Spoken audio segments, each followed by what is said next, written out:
welcome to Exploring the Holos. Today I'm going to be starting a 3 video series on hyper awareness. And if you enjoy, make sure you like and subscribe and share it to your friends who might be interested in this knowledge. But I will be referring to the book Psychogenesis by Morg and explaining my thoughts and opinions on the information in this book. So, yes, I have a hat on. It's not because I need a haircut, but I got a little bit of a ding on my head. I guess you can't really see it. Maybe that'll be okay. And I also apologize for my voice. I am getting or halfway through a cold. I usually don't get very severe sicknesses, so this might be as bad as it gets, is my voice, and it's really annoying me. So let's start off explaining the triadic perspectives, because in order to understand any of this, you're going to need to understand the triadic perspectives. You're going to need to understand them and be able to switch between them in order to achieve hyper awareness. First of all, the one that perspective everybody is in, regardless of their knowledge, is the avatar perspective. And that's the perspective of you as an individual body, as an individual person in your material body. And this is how animals see themselves. Actually, on a lower level than that, but the avatar perspective is seeing yourself just as a human in a human body. The next one, number 2, would be the Zadic perspective. The Zadic perspective is knowing yourself as a mind and being able to see yourself as a mind, connecting to the avatar, connecting to a body, but being able to see that you are more than just your body. You are a container of all frequencies that is eternal, an eternal mind. That is the Zadic perspective. The third one is the analog all, the analog perspective, the all perspective. And this is the perspective that we are all connected and that ultimately we are all one. And this is the perspective needed to have empathy for others and be able to work together and communicate to get things done to help the group, the collective, the planet. And this is very rare in our society. It needs to be more plentiful in our society because our planet needs help. It needs us to work together to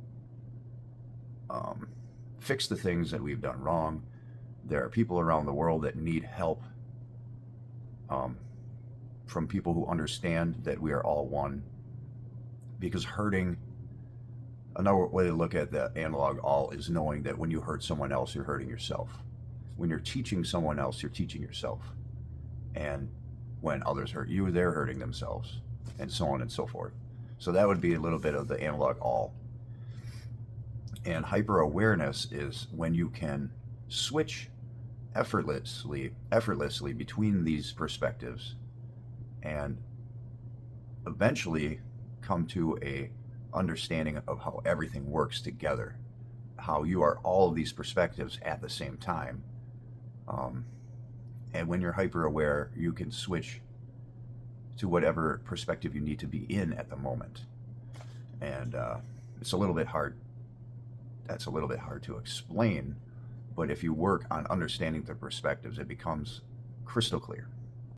So it's necessary to create this analog all in order to enter the second phase of existence by giving humanity the ability to build a planetary civilization. The synchronization of our analog alls plays a crucial role in driving us toward the third phase of existence, which is Holos independence. This is where we as Zetas become so harmoniously connected that we form a sub-network mind, a nexus mind, and create our own collective frequency domain, or a CFD. Gaining independence from the Holos, we'll no longer need these avatars. The development and alignment of our analog alls isn't just a philosophical or intellectual activity. It's a critical evolutionary process that entails the creation of a new structure in the psyche, the analog all, that drives us toward greater unity, synchronization, and ultimately planetary civilization. Our greater understanding and synchronization, the closer we become to these next phases of existence. Man, that sounds just what I just read. Achieving hyper-awareness. Those who attain hyper-awareness realize that they are the absolute, recognizing their eternal and interconnected existence. And they contribute to the consciousness of the absolute. So by gaining more and more consciousness, you are the collective conscious becoming conscious of itself, its self-thinking thought. We are the universe awakening to its own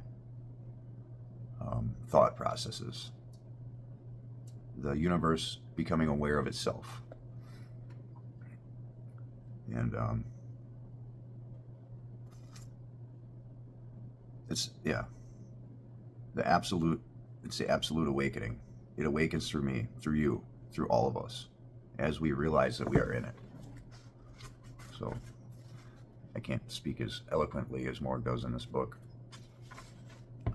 Hyper-aware individuals see the value of collaboration, mutual growth, and shared knowledge.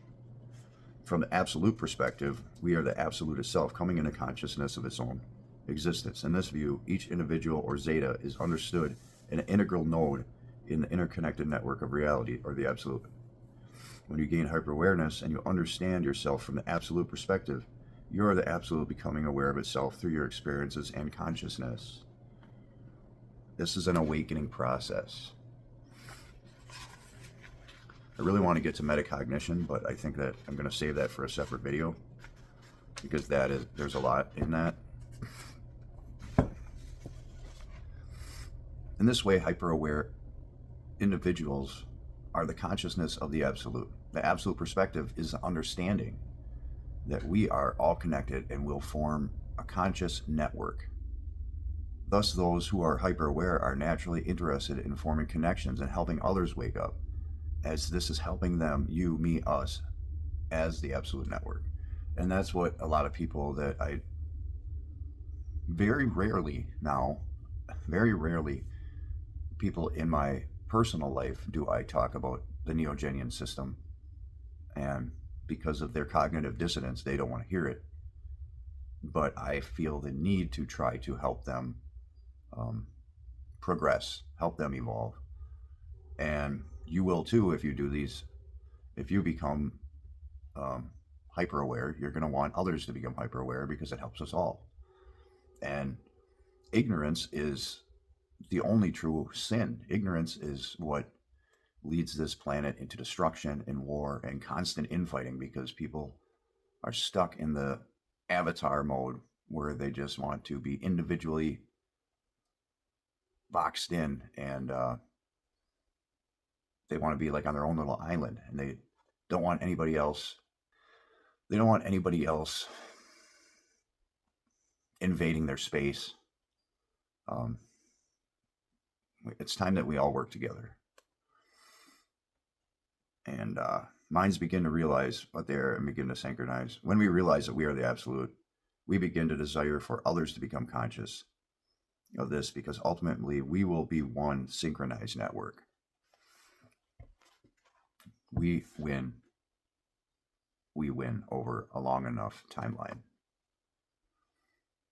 When a zeta becomes hyper-aware, it becomes conscious of its triune identity.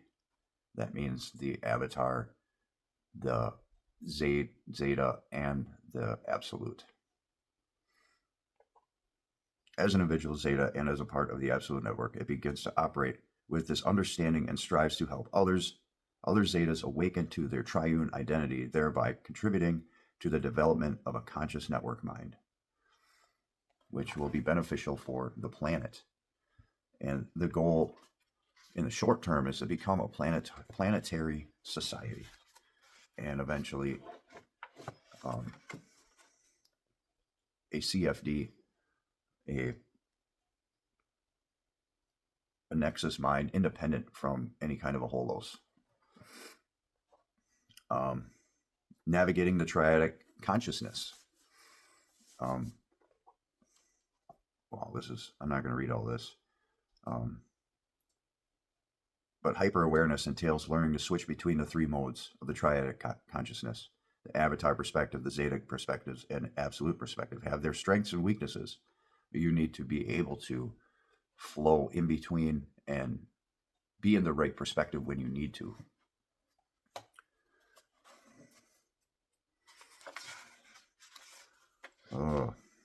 Metacognition.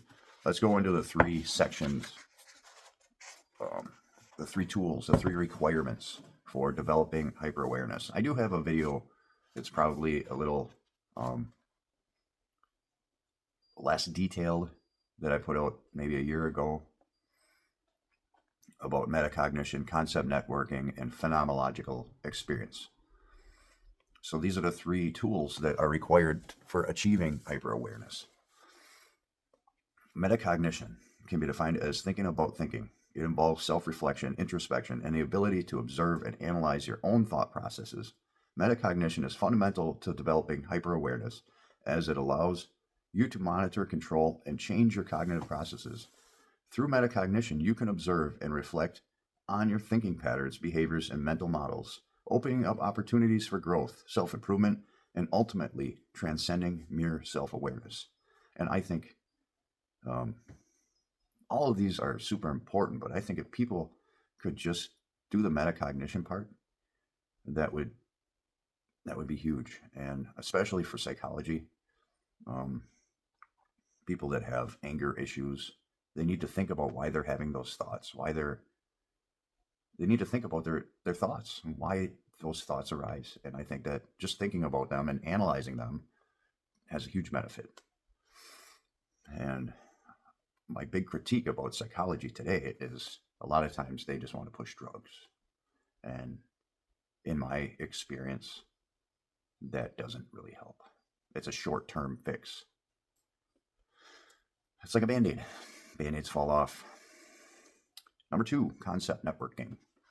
This involves the ability to connect different concepts, ideas, experiences, and knowledge areas into a cohesive whole. Concept networking allows you to construct a holistic and interconnected model of all existence, bridging gaps between ideas that seem disparate and creating a comprehensive understanding of reality. Concept networking enables you to perceive the interconnectedness of all things and is critical to the development of the analog all. And this is just as important. These are all equally important, but different. You need to be a jack of all trades. You need to understand how the world works, so you can see how it all connects. And that's basically what concept networking is. You need to understand the concepts before you can see how they connect. And when you see how they connect, everything starts to fall into place like a jigsaw puzzle.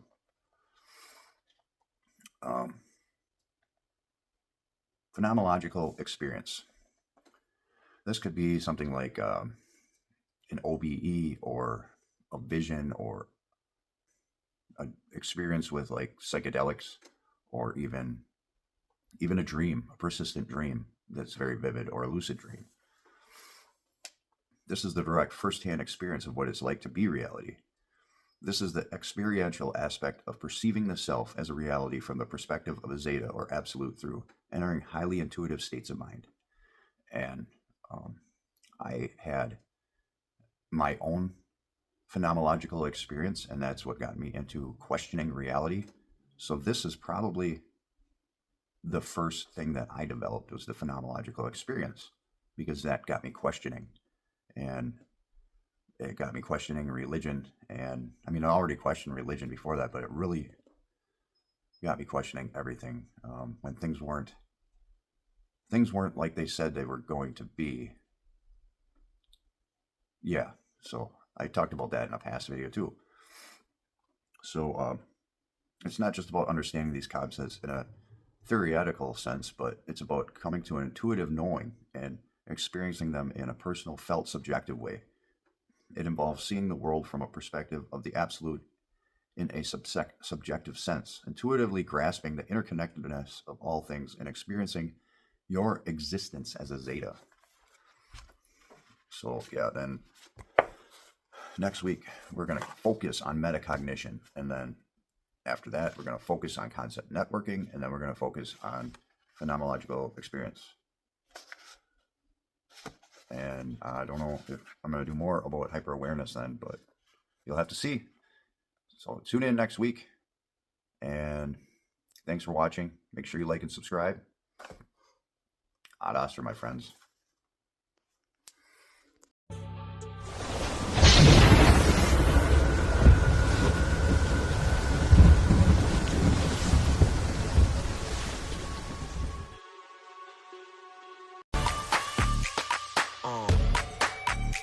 There he is, babysitting my parents' dog.